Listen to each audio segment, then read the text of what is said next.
마음 챙김과 알아차림에 대해서 좀 알고 싶습니다. 흔히 뭐 이제 용어가 되게 중복되긴 하는데, 마음 챙김, 뭐 알아차림, 뭐 여러 가지 용어로 쓰긴 하는데, 이게 좀 여러 가지 측면이 있습니다.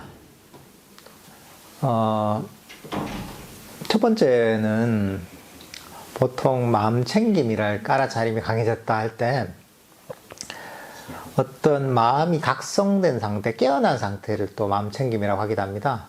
마음이 밝아지고 강력해지고 깨어난 상태를 마음 챙김이 강해졌다 이렇게 표현하기도 하고, 또 한편으로는 마음 챙김이 기억이라는 의미도 있습니다. 법을 기억하고 있는 거죠. 법을 기억하고 그 기억한 데 따라서 이제 우리 마음이 작동하는 것, 이것도 또 마음 챙김의 하나의 부분입니다. 그래서 우리가 수행을 하는 것은 그래서 법에 대한 기억도 중요한 건 뭐냐면, 법을 기억하고 있어야지 거기에 따라 생각을 하지 않아도 거기에 따라 내 마음이 저절로 작동을 하거든요. 그러니까 이제 마음 챙김이 이제 기억의 측면이 있죠.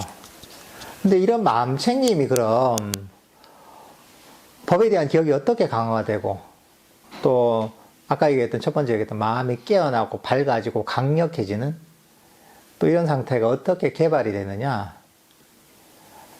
한편으로는 법에 대한 뭐 법문을 듣거나 이러면서 법을 이해하잖아요.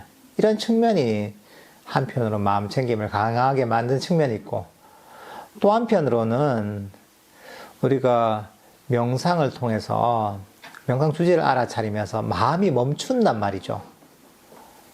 만약에 뭐 우리가 호흡 명상을 한다 이럴 때 호흡을 알아차리잖아요.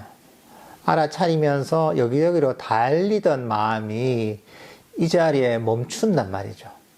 마음이 멈추면 정적 에너지가 점점 모이고, 그리고 정적 에너지가 모이면 마음이 강력해지고 밝아지고 깨어납니다.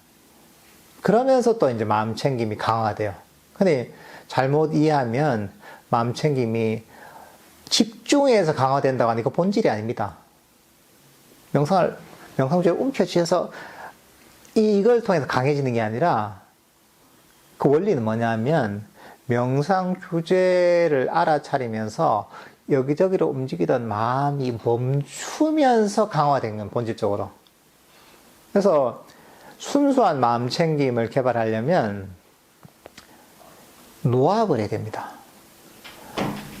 내가 명상 주제를 알아차려야지 하잖아. 그러면 거기에 미세한 욕망이 깔리게 됩니다. 그러니까 이거는 순수한 마음 챙김이 개발되지 않아요. 마음이 좀 깨어나긴 하지만 들뜸이 함께 합니다.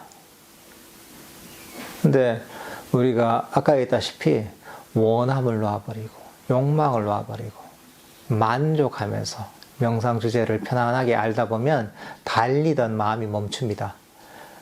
그러면 마음이 깨어나고 밝아지고 강력해집니다. 이렇게 마음 챙김이 강화되고, 이렇게 되면 또 법에 대한 기억도 훨씬 더 강력해집니다. 이게 서로 이제 상승작용을 일으키면서 이렇게 개발이 됩니다. 우리가 지혜를 통해서 놓아버리잖아요.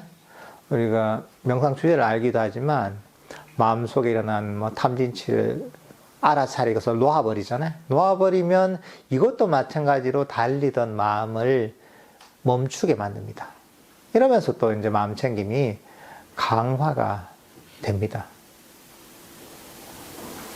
이 정도로 이해하시면 될 것 같아요. 근데 거의 이제 비슷하게 쓰입니다, 이게. 용어 자체가 보면 마음 챙김, 알아차림, 이게 실제로 우리 마음에서 일어나는 실제 현상들을 설명한 것이기 때문에 이게 무슨 기계에서처럼 딱딱 나눠지는 건 아닙니다. 그냥 이제 그런 어떤 식의 원리에서 작용을 한다 정도로만 알고 있으면 될 것 같습니다.